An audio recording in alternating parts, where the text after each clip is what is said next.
Hey folks, Quilly18 here, and welcome to another episode of our Unity base building game series, codenamed Project Porcupine. Last episode, we put in a bunch of code to add material requirement to buildings, in particular, building walls. We've specified that building walls need 5 steel plates. Now, currently, our character who's doing the building is ignoring that requirement still, but all the bits should be in there that when a job gets added to our queue to build a wall, it also lists a requirement of 5 steel plates. So what we have to do in this episode is make it so that our character actually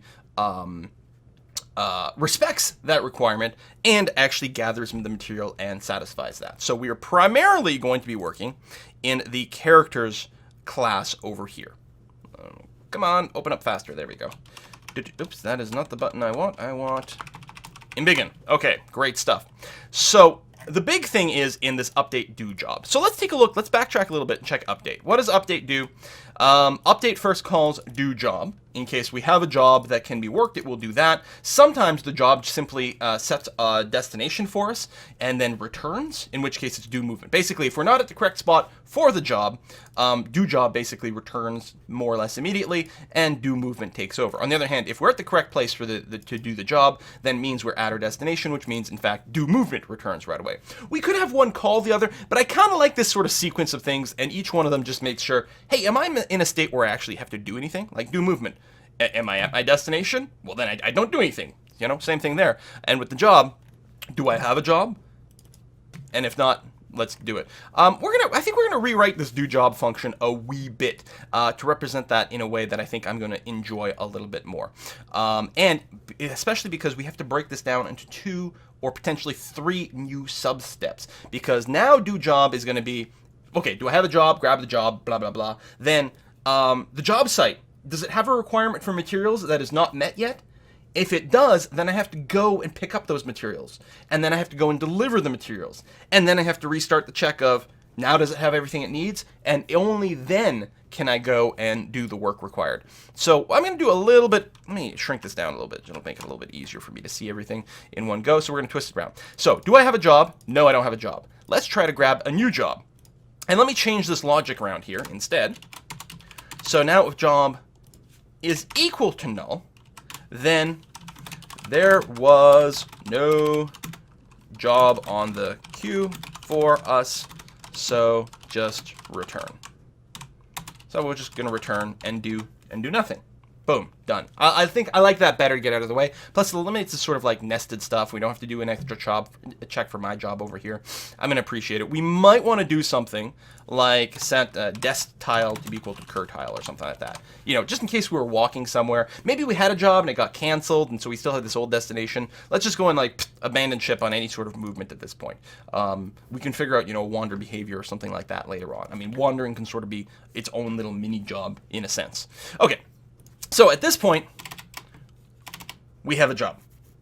And I think at this point, I definitely want to see if the job is reachable. This wasn't a problem before, because what would happen is we would take the job, we'd assume it's probably reachable, and in the movement step, we would try to walk to the job site, and if the pathfinding failed then, we would just cancel out. That's great. But what could happen here is our job site might not be reachable, but the first thing we try to do is walk over to pick up some metal plates. Like, the job site itself isn't reachable, but the first thing we check is, does the job need steel plates? Oh, it does. Let's go pick up some steel plates. Then you have your worker walk over to steel plates, pick up the steel plates, and then fail to be able to deliver them, which would be sort of dumb and awkward. So we will check to see if the job is reachable right away, and we are going to do that by doing a, well,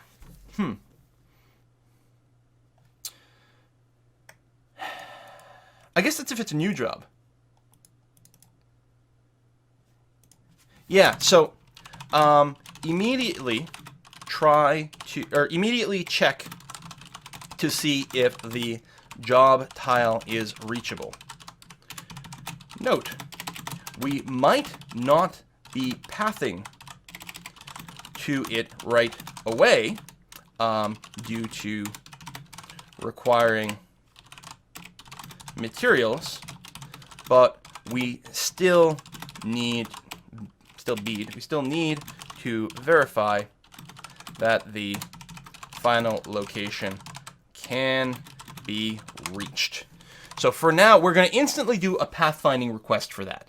I'm going to set our destination to be this job tile, and I'm going to immediately request the pathfinding over here.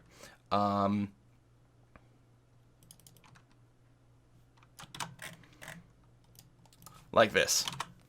So we're going to get a new path from our current tile to the destination tile. If it comes back to 0, return no path to target job tile. We instantly abandon the job. Why is this turning red all of a sudden? Doesn't make much sense to me. We set that to be null. We set our dest tile to be equal to our cur tile.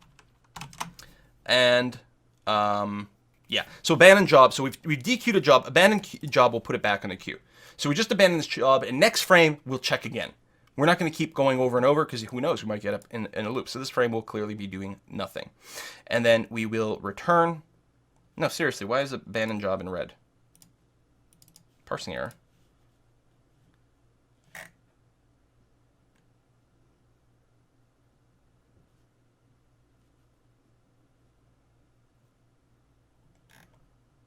It's complaining about it down here. Right, okay. I guess that's fair. It's because of a bunch of stuff here that doesn't make any sense. Also, these callbacks have to be set over here.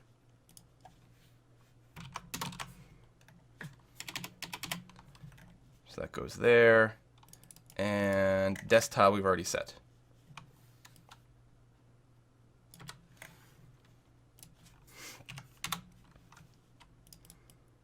I guess, and while this is unnecessary, I'll go and assign all these things then go and check to see the destination. So we've got a job. We'll set everything here, and then we check to see if we can walk. Technically, we could do it in a slightly different order to save a little bit of overhead, but that might be fine. Okay, so now this should be working. So this is all, actually, I think all this should be moved into another function. Anytime you get this much code in a run, it's probably handy to say something like, get new job, and then put it out to its own function.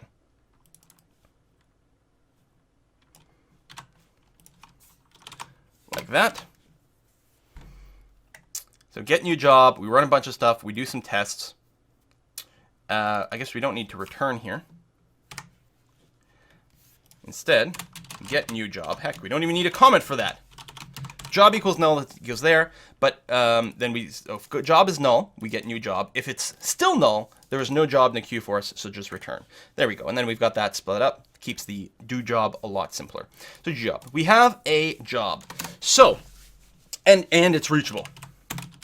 And the job tile is reachable.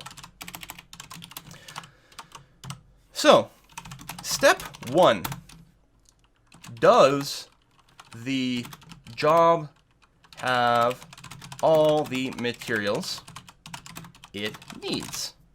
Question mark. And I guess what we could do for this is something like, let me open job. And we'll have to get individual things, but let's say we get a little helper function that says something like public bool has all material. Material. Like that. All right, so all it's going to do is for each inventory, inv in what's it called? Requirements. Inventory requirements dot values. So for each of those, if inv dot max stack size is larger than its current stack size, then we return false. So as soon as we find something that's not satisfied, we return false. Otherwise, we return true. So if my job dot has all materials is equal to false, no, we are missing something. So step 2 over here, are we carrying anything that the job location wants? Do some test. Step 3, or so this would be, so if so, deliver the goods. if not, walk towards a tile containing the required goods. If already on such a tile, pick up the goods, the inventory. So there you go. So does the job have all the materials it needs? No, it does not have all the materials it needs. Are we carrying anything that the job location wants? If so, deliver those things. Walk to the job tile, then drop off the stack into the job. Walk to the job tile and drop off the stock. If not, walk towards the tile containing required goods. When we get there, pick up the goods. There you go. And then, keep looping through here until these situations are there. Else, the job has all the material that it needs. Actually, what we could do at this point, just to stop like if, else, and nesting and things like that, return. We can't continue until all materials are satisfied. So, if we get here, then the job has all the materials that it needs, so we can do the normal stuff. We don't have to check to see if the job is null. Are we there yet? If we're at the current tile, then we do the work. Otherwise, well, so then we're just done. So if we're there, do that. Nothing left for us to do here. We mostly just need update do movement to get us where we want to go. Boom, done. All right. Dun dun dun dun dun dun dun.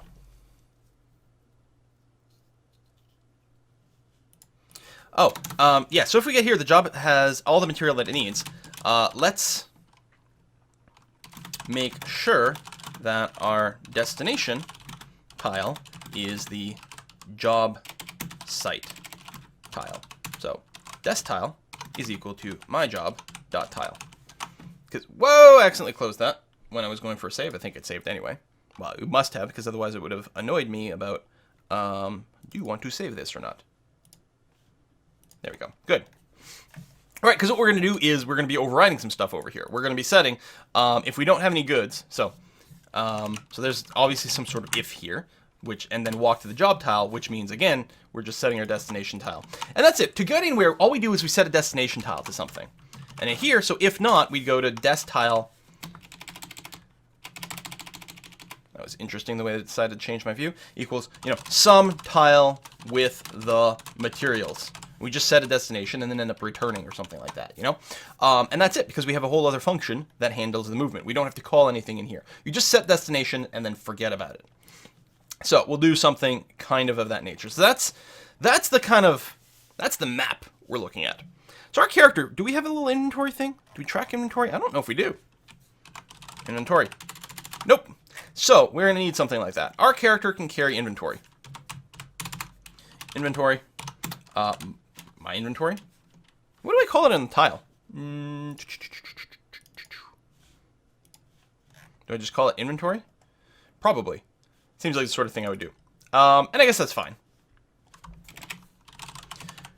Now, it's worth noting that this inventory is not like, it's a single value. We can only have an inventory of 1 on our character. It's not an array. It's not a backpack. Inventory does not cover gear. Our character might have gear and equipment, that sort of thing. Those will be different types of behavior. This is just like the item we are carrying, not gear/equipment. Okay? So this is the thing we're carrying is our inventory over here, which is fine. Okay, so this will normally sit around being null, but every now and again it won't be. So we don't have all the materials. We are missing something. So we need to know, there needs to be some handy-dandy way of saying, okay, what are we missing? I mean, we can get an array back, we get different things. Well, let's figure it out one at a time. Are we carrying anything that the job location wants? So if inventory not equal null, then what we want to do is another subcheck over here. What if we're carrying something already and the job site doesn't want it? Which could easily happen. We could find ourselves in some sort of situation where we already have something in our hands. So something like public bool desires inventory type or something like that. So we can pass it some sort of inventory, inv, and then we're going to go and we're going to loop through. Well, how are we going to do this? Well, we don't have to loop because it's actually a dictionary. So something like if, first of all, if inventory requirements contains inv dot object type equals false. This is literally not anything that we want in any way whatsoever. We return false. No, we don't desire that. Then, so this is if it's not in the dictionary. But then, if it is in the dictionary, right? So at his point, it's in the dictionary. So, but, whoops. But max stack size. I guess I could put it the other way. But our current stack size. This is our current job's inventory requirement. The stack size, so the amount of stuff our job has already, is greater than or equal, just in case something weird happens, greater than or equal to the max stack size. Actually, if it's ever greater than, something's definitely gone wonky. But for the sake of argument, we'll do that. We already have all that we need. So we return false again. Then if we get to this point, it means the inventory is of a type we want, and we still need more. So then we can return true. Presumably I've done that correctly. I don't know. We'll find out going forward when we start testing. So the inventory is not null, which is good. So if my job dot desires inventory type of the thing that we're carrying,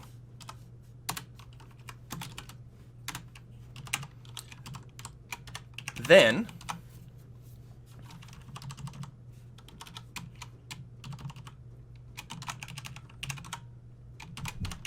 if so, deliver the goods.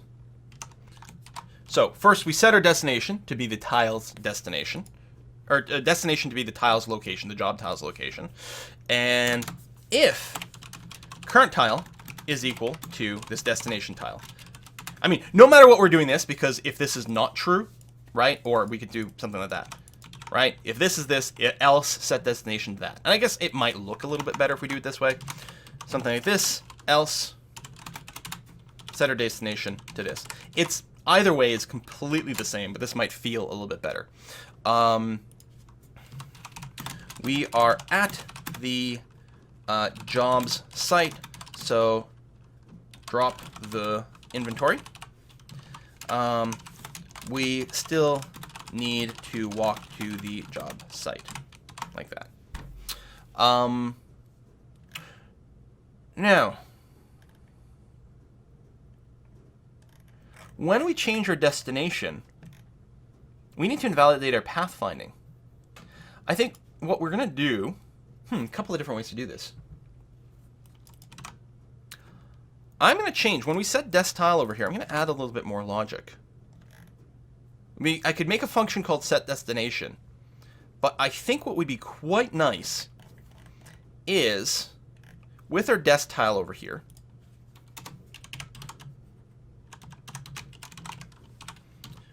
let's make it, so get is simple, but our set is going to be this. If dest tile already equals the value that we're trying to set it to, then we don't do anything. So I guess it's more like if it's not equal to the value, then obviously we have to set dest tile to be equal to value. But we also set our pathfinding to null. We reset our pathfinding.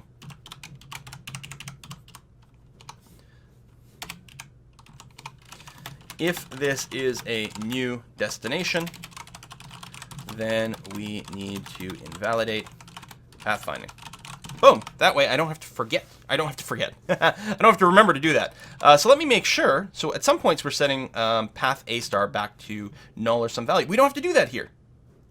Right? We're setting our destination. We're changing our destination. So we don't have to reset our pathfinding. Same thing over here.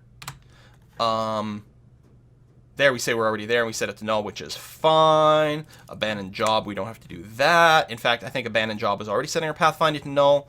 There we go. Just a lot less babysitting. I mean, we can still manually set our pathfinding to null whenever the hell we want. That's totally okay. This is us trying to enter a bad tile. We set next tile to null, which is fine, but really, we need to set our destination tile to null at the same time, right? So invalidate the pathfinding. Actually, that's not literally true. Because maybe we still want to go to our ultimate end destination here. We just want to say, okay, so some wall got built along our path. So turn our next tile to null, invalidate our pathfinding, but leave our destination as is. Because then on the next tick of the system, we will try to, we still have a destination, we'll notice that pathfinding is null, so we'll redo the pathfinding to our destination, and hopefully we can reach it using some alternate means. So that's all good. I mean, again, it doesn't hurt if I'm setting pathfinding or path A star to null, but I don't need to do it anymore, so we can get to clean it up a little bit. Okay, that's quite good. Because, yeah, I had in my my do job over here, we're setting dest tile, and be like, oh, and we're resetting dest tile multiple times now, which we weren't before.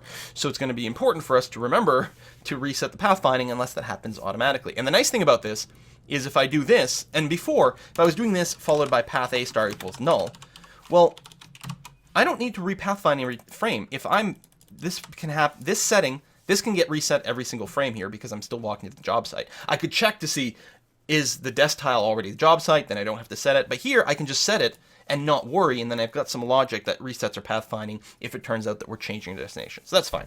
So if we have something in our inventory and it's something that the job site desires, then we want to either walk there, or if we're already there, we can drop it in. So with our inventory,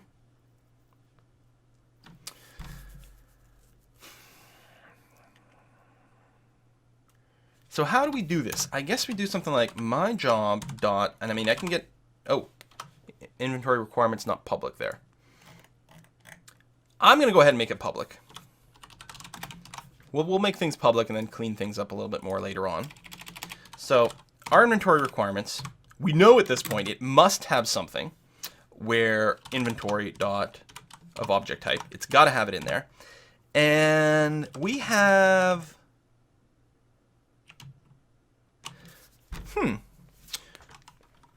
we don't have that combine inventory behavior here.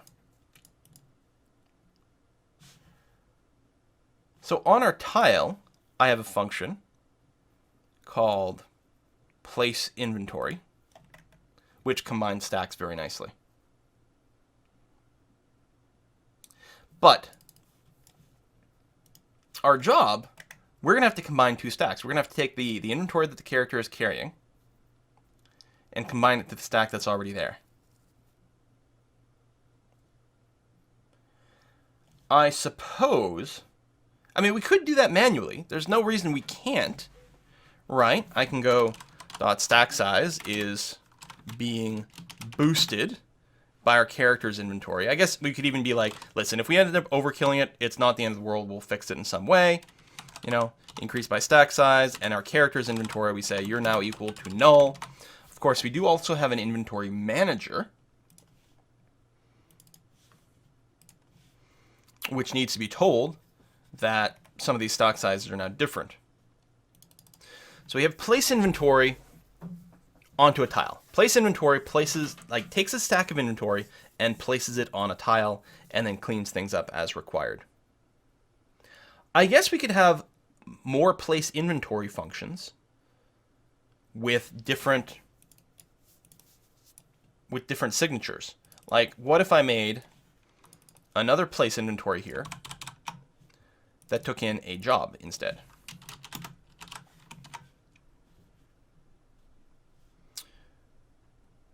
Right? So we don't care if the tile was empty or not.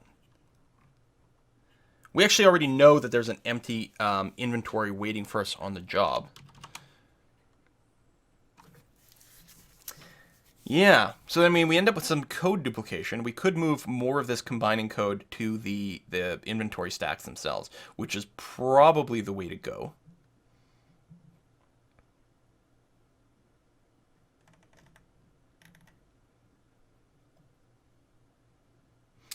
I guess we'll go like relatively simple. Let's just do this for now, and we'll figure out a way if there's a way for us to generalize it later on. Step 1 is always make it work. Step 2, clean things up a little bit, and see if you can combine code. So what I have going on here, I'm not going to want to do this here. So drop the inventory. So instead, it's going to be something like inventory manager dot. This is like the singleton sort of thing. Where's this thing? Oh, I think the inventory manager belongs to the world. And I have a reference to world, don't I? I guess I have curtile.world.inventory manager dot place inventory into my job and from my inventory. Like that. And I'm not necessarily going to set inventory to null right away. Are we still carrying things? What are we going to do about it? But for now, we're going to go there. Okay, so we've got this place inventory for the job. So we don't care about this. And we're just going to combine it. So job.inventory requirements of type inv.object_type dot stack size. Let's go and add the entire stack size for now.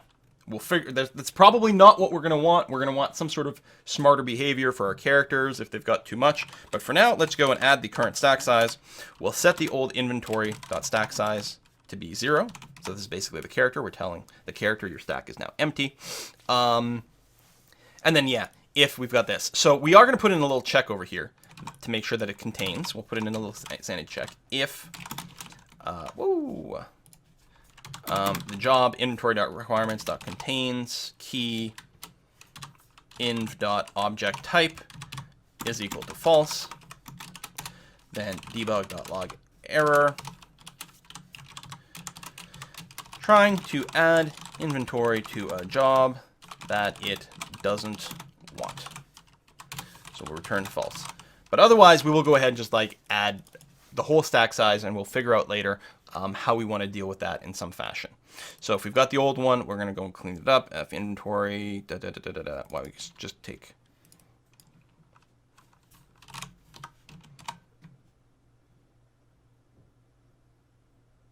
Yeah. So as long as we've got a key for this inventory type in our inventories array, then from this dictionary of object types, there's a list. Remove this old inventory from our list of inventories because obviously it is no good anymore. And yeah, we don't have to worry about creating new stacks or anything like that. In fact, what we don't do yet when we create a job is we don't add these new stacks that we're creating. These are inventory stacks. We need to add them to the inventory manager. We have to say, listen, inventory. So do I have a reference to the world here? I have a tile, but it could be null. So I don't know if I do. Yeah, that's interesting. I guess if materials have been added to a job, actually, they probably shouldn't be counted as part of the inventory because they're about to get used up. Now, if the job gets canceled, then at that point, they'll get re-added to the inventory manager. Actually, that's pretty legit. So they're going to be part of the inventory manager up until the point they get added to a job. If inventory dot stack size is equal to 0, then we just set inventory equal to null.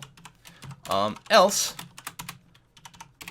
debug.log error character is still carrying inventory, which shouldn't be. Just setting to null for now, but this means we are leaking inventory. So we're setting it to null so that the character can move on and pick up other things or whatever. But that means we have a stack of, X number of steel plates, for example, that still exists in memory somewhere and is probably being referenced from the inventory manager, but doesn't belong to any sort of tile or anything like that. Like, I don't want to drop it on the current tile because that's where we're building things. I don't want to add it to the job queue. I mean, right now, this will never happen. I've got to sneeze. Away. I was really hoping it would go away. Right now, this will never happen because we are overkilling the stack size over here. But that actually shouldn't be the case. We shouldn't be overkilling the stack size beyond what their actual max stack size. Because this can happen. We can exceed our max stack size here. Actually, I guess maybe we'll put in that logic. Sure. So, if dot max stack size is greater than the current stack size, then set its current stack size to the max. Well, actually, we're going to return some inventory to the user. We're going to say, listen, user, you're not actually, we're just going to set your inventory to be equal to the overkill. So this overinflated stack size minus the max. And then we'll make sure to set our current stack size to the maximum. There you go. So our actual jobs inventory stack size is equal to its maximum at that point, and whatever the difference, whatever the overkill was, we tell our character you are still carrying that at this time. But otherwise, if everything goes okay, we just set the character's stack size to be equal to 0. And that's going to be sufficient. And then if the old stack size was part of our inventory system, we're going to make sure it goes away. And the character's inventory would have been. And then again, if we get back to the character, if it's 0, then we just forget about it because it's null. It doesn't count anymore. And that should remove the last reference to that inventory stack because it'll no longer be in our inventory stacks list over here. And it'll no longer be attached to a character. And since it's not attached to a character or the list or any tile or anything like that, it should just get garbage collected and that'll be fine.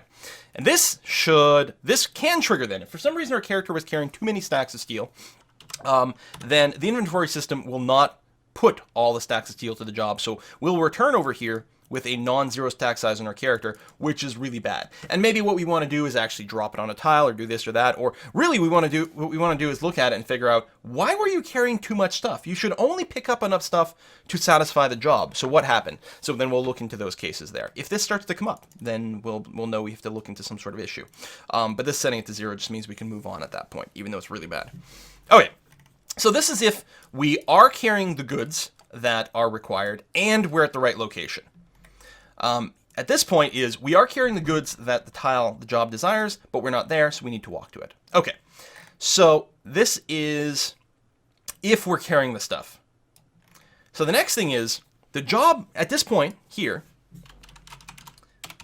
At this point, the job still requires inventory, but we aren't carrying it. So we need to walk towards a tile containing the required goods. Yeah,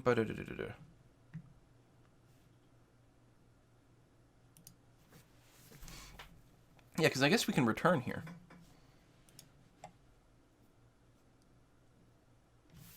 Well, I guess there's an else.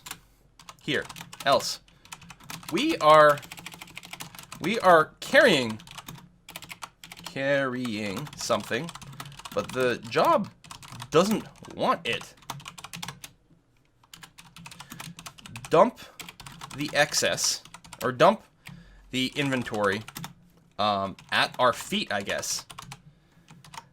And really the same thing should happen here. If we're carrying too much at this point, which we shouldn't be, dumping at our feet sounds good, but the problem is at this point we're standing on the job site, and there shouldn't be any inventory there.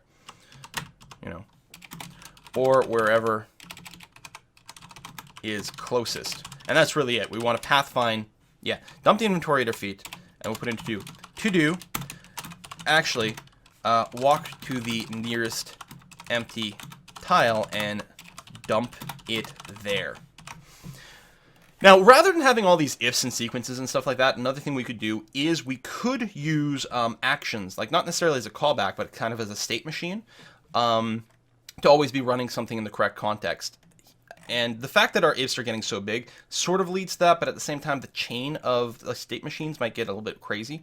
I think it's going to be fine here, but I do like making state machines where, like, you just have an action that is like, you know, current action, and then you just give it a new function, you know, called walk to empty tile or something like that. And then you just do that, and then when walk to empty tile completes, it sets current action to be null or to some other behavior, which is a really cool way of doing it. And we might still end up doing something like that, especially as our character code gets more and more complex. We may refactor it into a proper state machine. But for now, let's do it this way. It's a good way to work through the logic. This is not too complicated, and we may be okay. Anyway, so we're just going to dump the inventory to our feet. It would be nice in the future to walk to the nearest empty tile. So what we're going to say is curtile dot, actually, new. We want to say curtile dot world dot inventory manager dot place inventory, and it's going to be, we're going to drop in our current tile our current inventory. Now, this might return false. If this is equal to false, then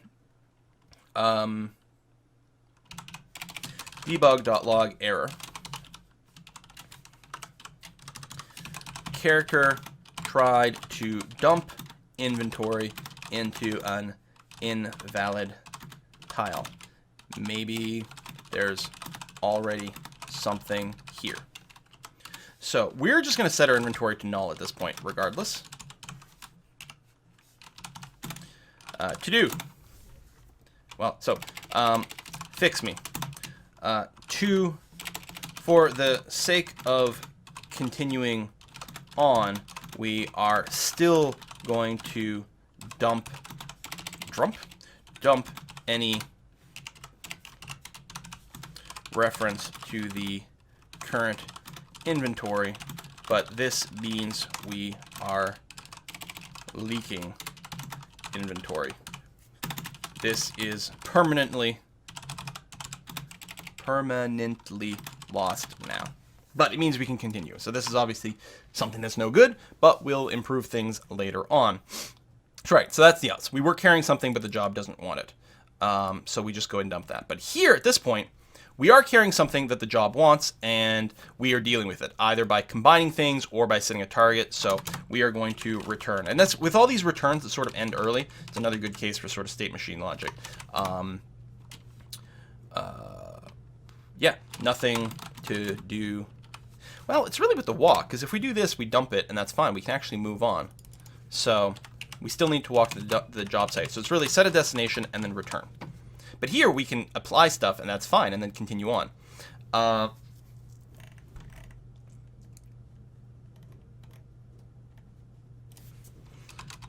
we'll put in an else. Still requires inventory, but we aren't carrying it.